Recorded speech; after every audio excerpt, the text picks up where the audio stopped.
Hello, my name is Justin Loiseau, and I'm from Charlotte, North Carolina. I'm 22 years old, and I'm a student at UNC Chapel Hill, where I study environmental studies and economics. And today, I'm going to tell you about a trip that I made to Tanzania in 2008 to climb Mount Kilimanjaro.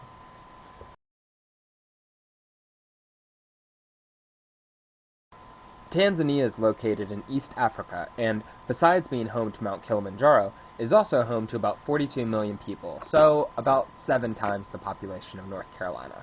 Its official languages are Swahili and English. Now, if I wanted to say hello in Swahili, does anyone know what I would say?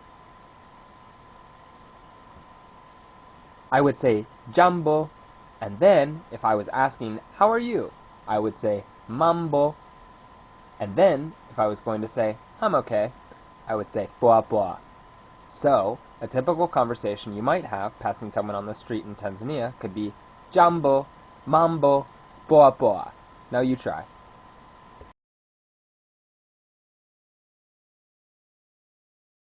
Now, Mount Kilimanjaro itself rests right on the border with Kenya and is 19,341 feet tall. That is 3 Mount Mitchells, the tallest mountain in North Carolina, stacked on top of each other. As you can see from this map, there are many different routes to get to the top of Mount Kilimanjaro, and I chose to take the Machame route, which, over a period of 6 days, eventually got me to the top of Mount Kilimanjaro.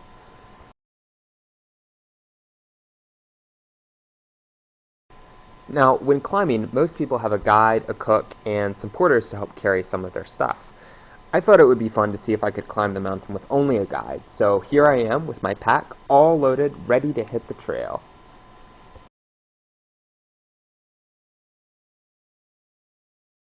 I wasn't quite sure what to expect when I started hiking, but I wasn't expecting it to be such a rainforest climate. Probably the coolest part about the entire process of hiking Mount Kilimanjaro is going from climate to climate and seeing the way that the environment around you changes. Here the mud was pretty thick, so I had to be very careful and watch where I was stepping.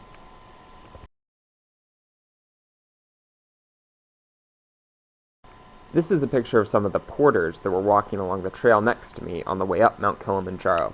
Now, porters are usually Tanzanian, and they're extremely strong and very adept to hiking up and down Mount Kilimanjaro. It was very seldom that I would be passing a porter. Usually they would be flying up the mountain with up to 50 pounds on their backs.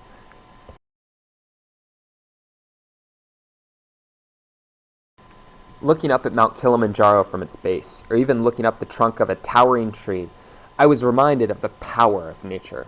Mount Kilimanjaro is actually a dormant volcano, and although it last erupted 350,000 years ago, there was volcanic activity a mere 200 years ago. But no lava rivers yet on my way up Mount Kilimanjaro.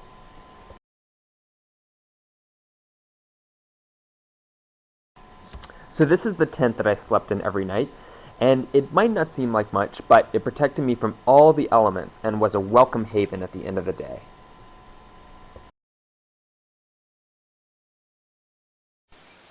First day on Kilimanjaro and feeling fine. The hardest part of the day was actually paying the $633 park entry fee. After that, it was smooth sailing for the next 10 kilometers till we arrived at our campsite. The scenery started off with a bit of a rainforest setting, moss hanging down from everywhere, big trees covering the sky, and 6-foot ferns sprouting up next to the path. Now we've moved into what is sure to be the start of a desert landscape with short trees and cactuses surrounding all around us. My guide Arbogast likes to smoke cigarettes, so I've decided to take the lead when we hike to avoid the interesting smell of tobacco. Everything's going well, no signs of altitude sickness, which is my biggest worry. The phrase of the day and for the next 6 days is pole pole, which in English means slowly. 2/3 of the people who climb Mount Kilimanjaro make it, and 1/3 don't because of altitude sickness. So as long as I go slowly, drink lots of water, and make sure that I'm doing fine, altitude sickness will not be an issue.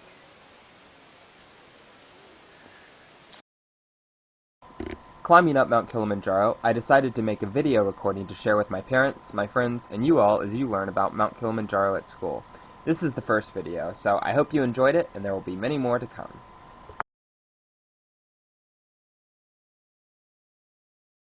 With a bright and early start the second morning, I was ready for more action.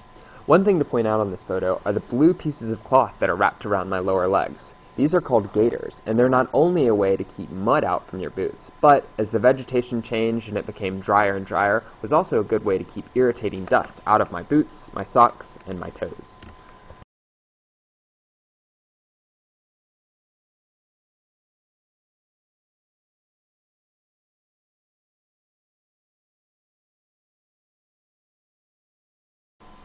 This is my guide Arbogast on one of his mini cigarette breaks.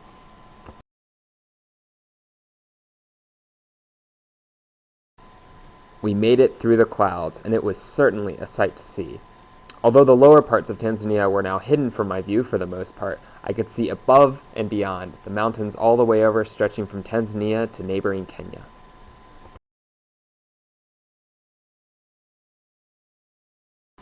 As we started to move higher, a lot of the green had turned into brown, and it started to look a little bit like an out west trip that I had taken when I went camping when I was little. Have any of you all ever been to Arizona, Colorado, New Mexico? Does this remind you of that at all?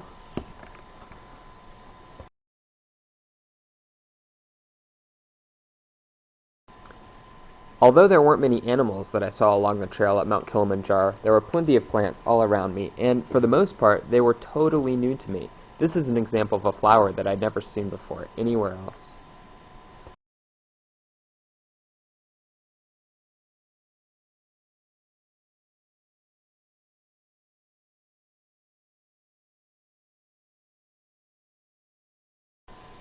Here, my guide Arbogast is pulling out the top of Mount Kilimanjaro, and although he says it's closer, it's hard to believe him. It still looks a very long way away.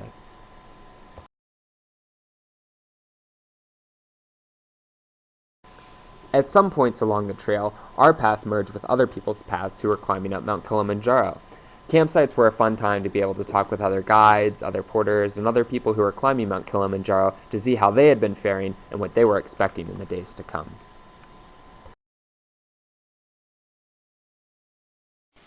Second day on Kilimanjaro, feeling good. We're now at an altitude of 3,600 meters. That's an elevation gain of 800 meters. We left behind the fog and the mud at about 3,000 meters, pushing us into a desert landscape where rain is no longer an issue. Wildflowers abound and volcanic rock litters the ground, hinting at Kilimanjaro's not-so-distant past. Looking forward to tomorrow. Feel the elevation gain, but feeling alright just the same.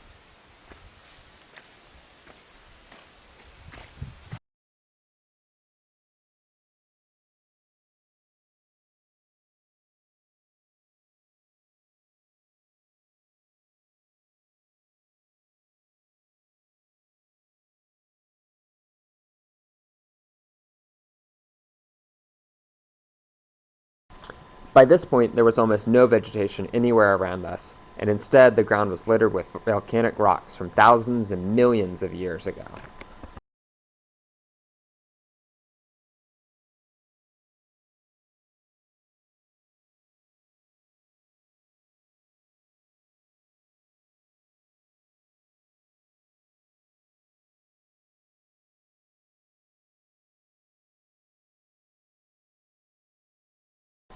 In my next video, I'll explain why it was very important for my guide and I to climb up this ridge, hang out at the top for a bit, and then climb all the way back down to our next camping site. Can anyone think, based on what I've said in the previous videos, why it might be important for us to go up to this higher altitude and then back down to a lower altitude again?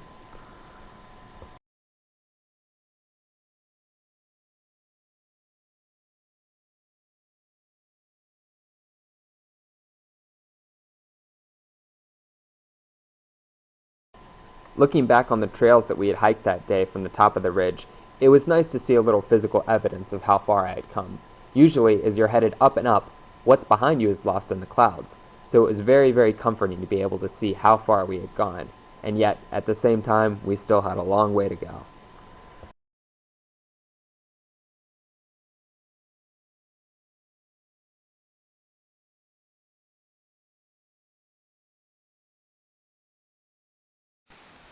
Third day Kilimanjaro, still feeling good. We started out at 3,800 meters, went up to 4,600 meters, and then back down to 3,900 meters.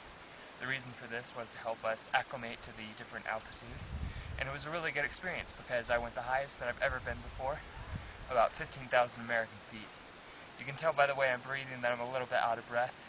The elevation is evident here, but I'm having a good time. Don't feel any sort of altitude sickness. The landscape has been beautiful. Got a clear view of Kili now. I'm ready to go for tomorrow.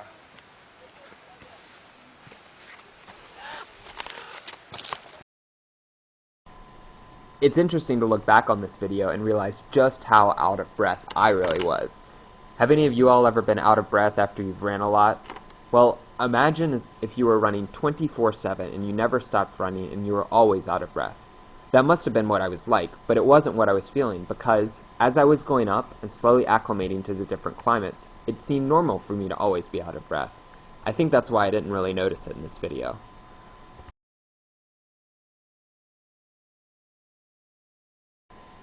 Even though Tanzania is a tropical climate, the top of Mount Kilimanjaro is freezing, and there are glaciers up there, and a lot of times there are even blizzards and snowstorms. So, regardless of whether it's rain for days or weeks or even months in the rest of Tanzania, there are usually waterfalls headed down the slopes of Mount Kilimanjaro, draining from glaciers.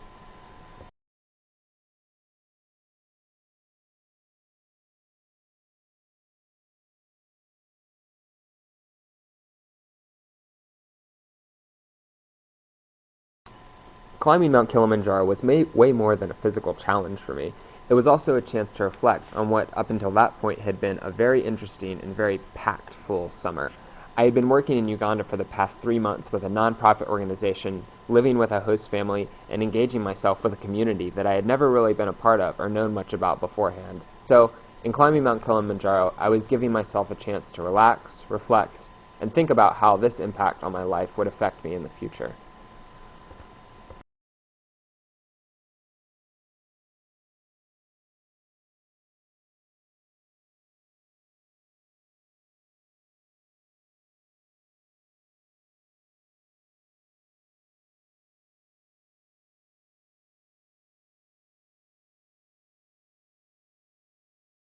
Now, how many pairs of shoes do you all own?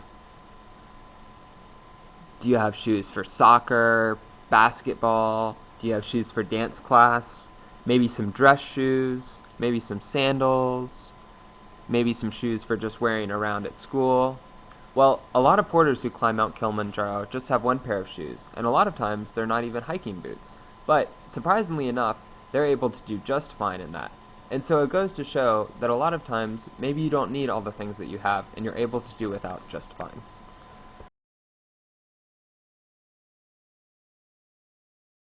As you can see here, I'm loaded down with equipment. I've got my hiking boots, my gaiters, my hiking pants, my hiking backpack, water bottles, sleeping bag, sleeping mat.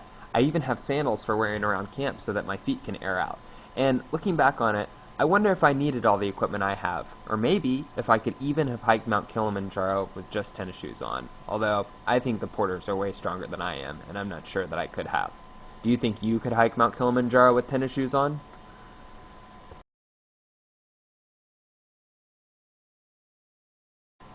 This is the last sunset, looking out over the clouds of Tanzania before I rest my head, go to sleep, and wake up early in the morning to start my final summit attempt on Mount Kilimanjaro. If I'm one of the lucky third of the people who start to climb Mount Kilimanjaro, I'll make it to the top.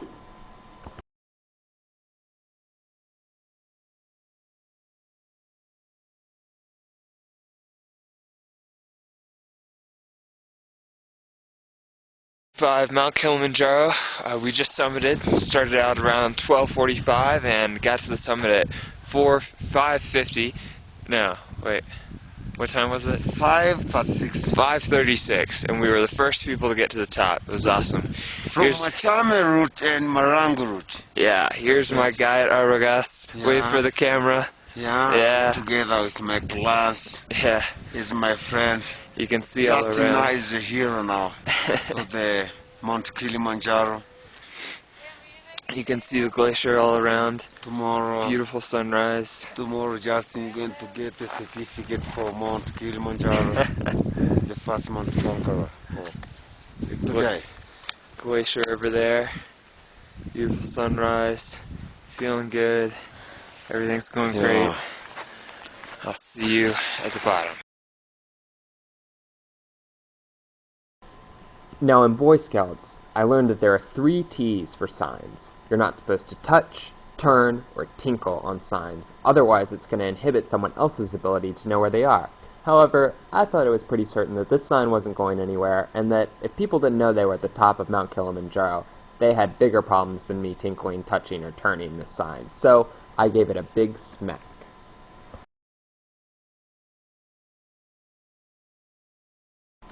When my guide and I first got to the top of Mount Kilimanjaro, it was pitch black, but as we started down, the sunrise began to peek over the mountaintops, and I could see all the glaciers and snow around me. What had been rainforest just a few days before was now freezing cold terrain.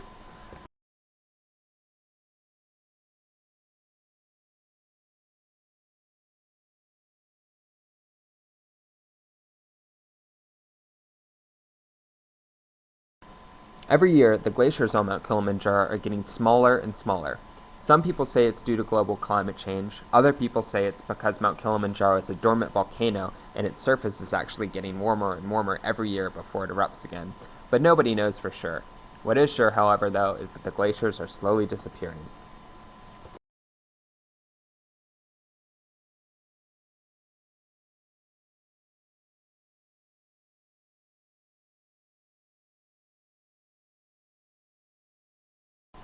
As we headed back down, we moved from ice crystal patches back into sand, trudging our way back down the slopes of Mount Kilimanjaro, which was, in many ways, more difficult than even going up.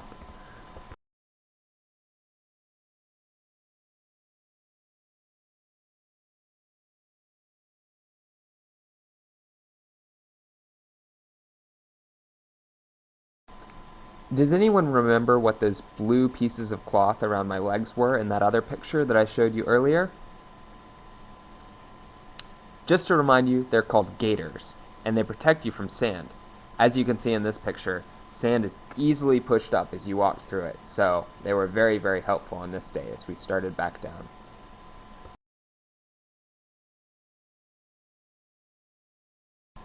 Moving from the freezing cold top back down into warmer climates, I was sweating again before I knew it, but my water bottle took a little bit longer to thaw out.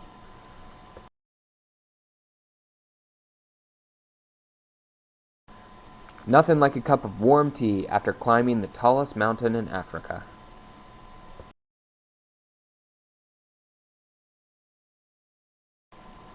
The descent was much quicker than the ascent of Mount Kilimanjaro, so before I knew it, I was back in rainforest again, with green all around me.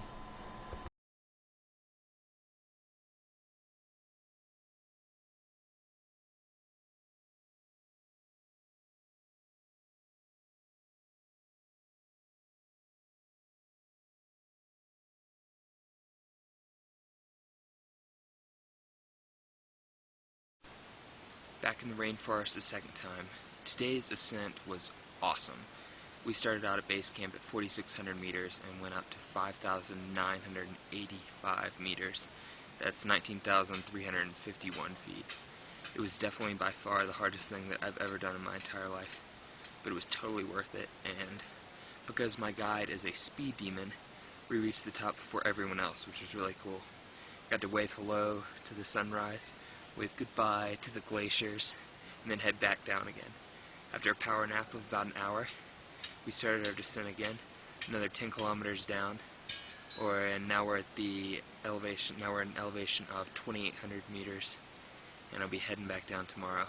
It was a good day. I'm exhausted, but definitely worth it.